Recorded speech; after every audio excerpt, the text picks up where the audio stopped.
I'm Dr.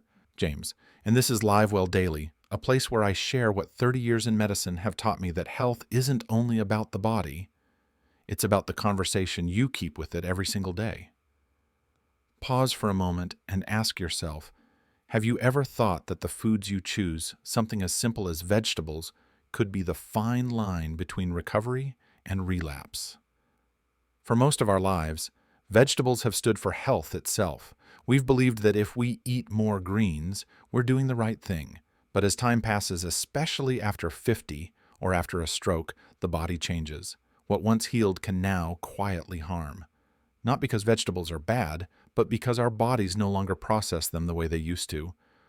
I often tell my students, food doesn't have morals, it has timing. A vegetable can be medicine in one season of life and a hidden risk in another. After a stroke, the body moves through 3 seasons of healing: the treatment phase, when medication guides the way; the recovery phase, when the body begins to rebuild its strength; and the maintenance phase, when living well becomes a daily practice. In each of those seasons, vegetables play a different role. Sometimes a partner to your medicine, sometimes a teacher to your circulation, and finally, a lifelong friend that keeps you steady. Today, I want to walk you through that journey to understand why certain vegetables need caution in one stage but care in another, and to help you rediscover how to eat, not with fear, but with wisdom, because true recovery isn't about avoiding life. It's about learning to live well from the smallest choices, every single day. Chapter 1. When you're still on medication. Let's begin where most people find themselves: right after a stroke, the treatment phase. The time when medication becomes your daily companion, and food must learn how to walk beside it.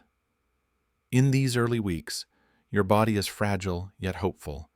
Every pill you take is designed to protect you, to keep your blood flowing, your heart steady, your brain safe. But here's something many forget when medicine is in charge. Even the healthiest food must know its place. I've seen patients eager to heal faster. They fill their plates with garlic, spinach, or broccoli, believing nature can boost recovery. But nature, like medicine, has its own chemistry, and sometimes the two don't dance well together. Garlic, for instance, thins the blood naturally. That's wonderful, unless your prescription is already doing the same thing. Combine the two, and the blood may become too thin, turning protection into danger. Or spinach, praised for its vitamins, but rich in oxalates that can harden the kidneys or alter calcium balance, especially if you take supplements. Even broccoli, loved for its fiber, carries vitamin K, the same nutrient that tells your blood when to clot. Too much, and it confuses the very medicine that's keeping you safe. So, what should you do? Don't fear your food, but respect the timing. Eat greens earlier in the day, when your circulation is strong and hydration is high. Keep portions moderate. Let your doctor know your routine medicine and food should never be strangers. Think of it this way: medication is your shield, and vegetables are the ground beneath your feet. You need both, but step too heavy on one, and the other may crack. Balance is not a diet rule, it's a survival rhythm. In this first stage, eat to support your medicine, not to challenge it. Let healing be a partnership between science and nature, between patience and nourishment. Because this phase isn't just about surviving the stroke, it's about teaching your body how to trust again. One meal, one moment at a time. Chapter 2. The recovery phase. As your body begins to trust again, something remarkable happens. You move from surviving to rebuilding.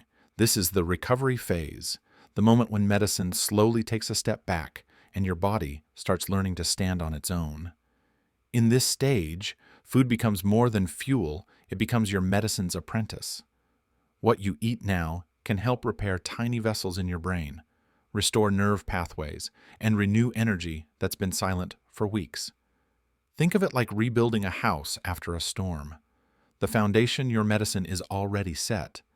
Now it's time to choose the right materials to make that home strong again, and nature has already prepared them for you. In this phase, your best allies are vegetables rich in color and depth: spinach, broccoli, carrots, tomatoes, and dark leafy greens. When cooked gently, they release compounds that protect your neurons, soften inflammation, and keep your blood vessels flexible. Cooked spinach and broccoli support folate and sulforaphane nutrients that help your brain repair its network of cells. Carrots and tomatoes, with their beta-carotene and lycopene, protect against oxidative stress, the same stress that silently damages aging vessels. But remember, recovery isn't a race. Your body heals best when it's nourished slowly, with rhythm and rest. Eat warm, balanced meals. Drink water often. Let digestion feel like breathing calm, steady, without rush. Some people ask me, Dr. James, what's the secret food for recovery? And I tell them it's not a single food. It's the relationship you build with food, how you prepare it, when you eat, and how present you are when you do. Healing is not in the ingredient, but in the attention. So in this stage, listen to your body. Notice how you feel after each meal. If a food makes you light, clear-headed, and at ease, your body is saying thank you.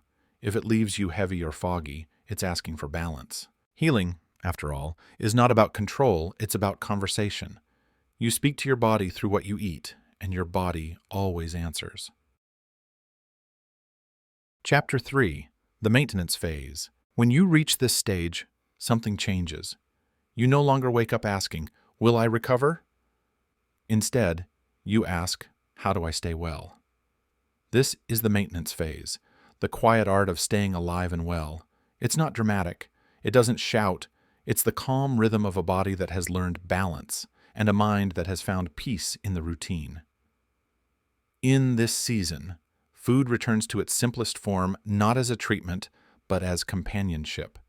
Vegetables become what they were always meant to be: color, fiber, water, and life.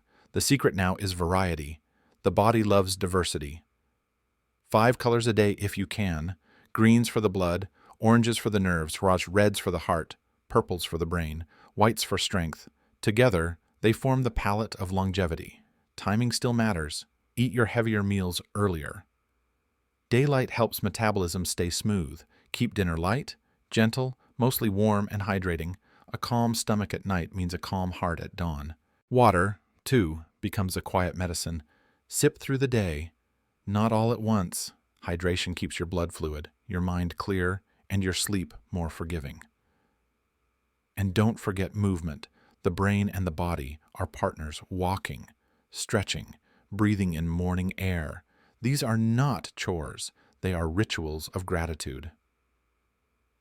I tell my patients living well isn't about perfection. It's about rhythm.